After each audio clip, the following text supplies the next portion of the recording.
Explain how to construct a bar graph.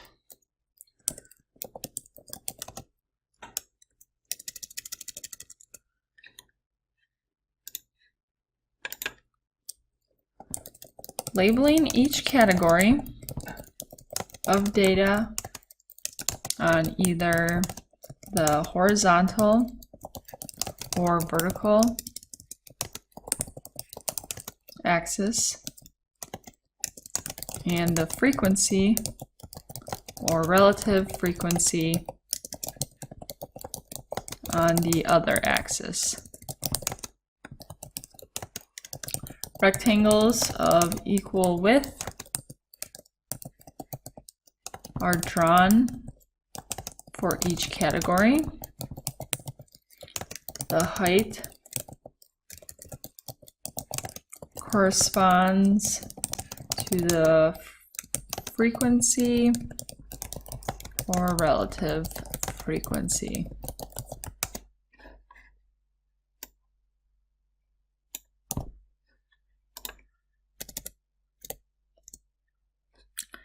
Explain how to construct a Pareto chart. This is a bar graph whose bars are drawn in decreasing order of frequency or relative frequency.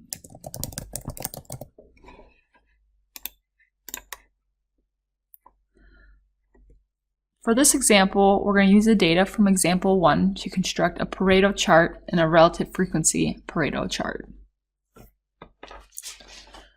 So let's start off by labeling. On the vertical,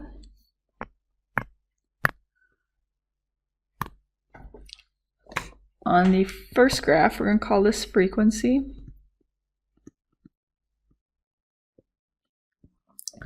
The title of the graph will be Types of Rehabilitation.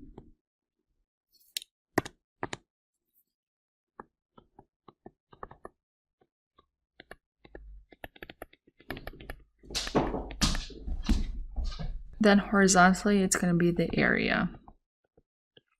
So Pareto chart is the highest to lowest. So the highest frequency we had was the back, and that was at 12. So I'm going to go up by ones on the vertical.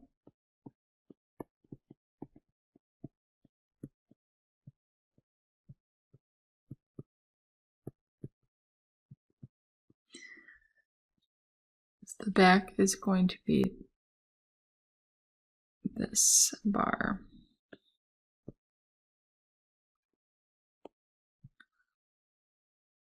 The next highest frequency would be the shoulder. Sorry for the poor writing. It's difficult. That was 5. The next is the knee at 4.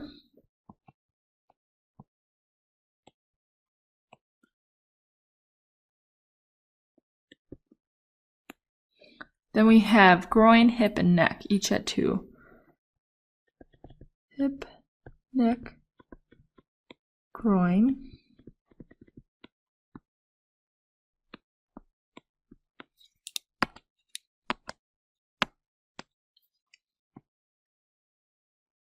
Oop, wow, doing good today. There we go. And then the elbow, wrist, and hand, each at 1.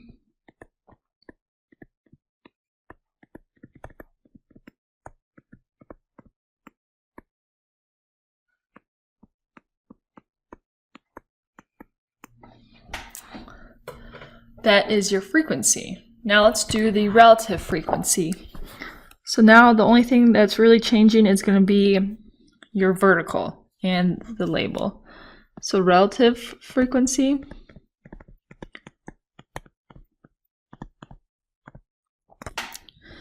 again, this is types of rehabilitation.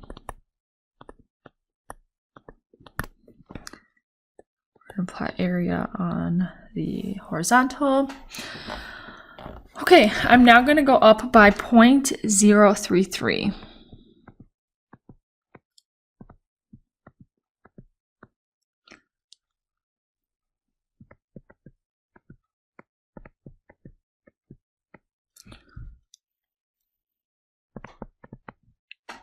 Again, the back will be first because we're doing Pareto, and that was 0.4.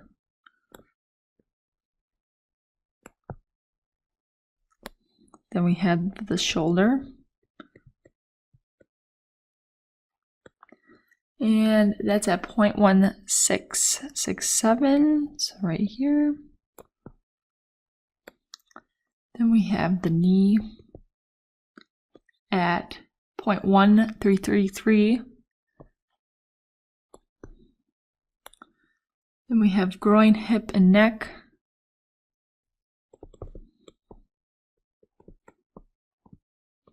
At 0.066. And then elbow, wrist, and hand.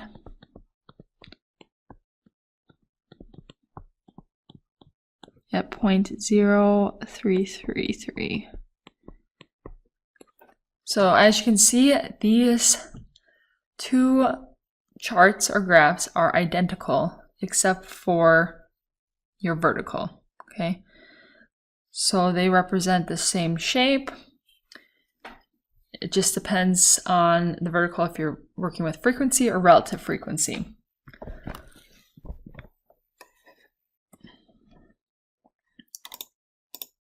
So, should you use relative frequency graphs or frequency graphs when comparing data sets? So, we would actually want to use relative frequency graphs. Different sample or population size makes comparisons using frequencies difficult or misleading. So we're always going to want to use a relative frequency graph. So let's look at an example. We have educational attainment broken down by different levels and then by years.